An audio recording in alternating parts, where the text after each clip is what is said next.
پر تمہاری مائیں اور بیٹیاں اور بہنیں اور پھوپھیاں اور خالائیں اور بھتیجیاں اور بھانجیاں اور وہ مائیں جنہوں نے تم کو دودھ پلایا ہو اور رضائی بہنیں اور ساسیں حرام کر دی گئی ہیں،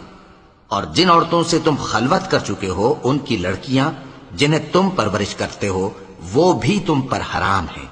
ہاں اگر ان کے ساتھ تم نے خلوت نہ کی ہو تو ان کی لڑکیوں کے ساتھ نکاح کر لینے میں تم پر کچھ گناہ نہیں، اور تمہارے صلبی بیٹوں کی عورتیں بھی اور دو بہنوں کا اکٹھا کرنا بھی حرام ہے، مگر جو ہو چکا سو ہو چکا، بے شک اللہ بخشنے والا ہے، بڑا مہربان ہے۔ اور شوہر والی عورتیں بھی تم پر حرام ہیں مگر وہ جو قید ہو کر باندیوں کے طور پر تمہارے قبضے میں آ جائیں،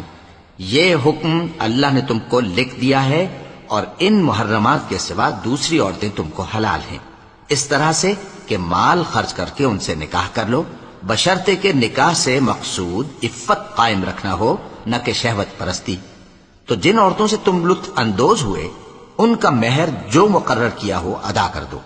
اور اگر مقرر کرنے کے بعد آپس کی رضامندی سے مہر میں کمی بیشی کر لو تو تم پر کچھ گناہ نہیں،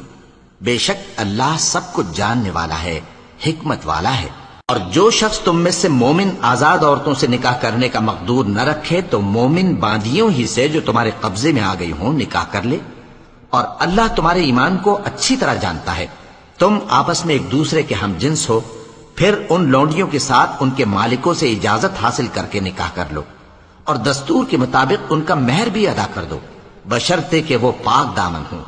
نہ ایسی کہ کھلم کھلا بدکاری کریں اور نہ درپردہ دوستی کرنا چاہیں۔ پھر اگر وہ نکاح میں آ کر بدکاری کا ارتکاب کر بیٹھیں تو جو سزا آزاد عورتوں کے لیے ہے اس کی آدھی ان کو دی جائے۔ یہ باندھی کے ساتھ نکاح کرنے کی اجازت اس شخص کو ہے جسے گناہ کر بیٹھنے کا اندیشہ ہو، اور یہ بات کہ صبر کرو تمہارے لیے بہتر ہے، اور اللہ بخشنے والا ہے، مہربان ہے۔ اللہ چاہتا ہے کہ اپنی آیتیں تم سے کھول کھول کر بیان فرمائے اور تم کو اگلے لوگوں کے طریقے بتائے اور تم پر مہربانی کرے، اور اللہ جاننے والا ہے، حکمت والا ہے۔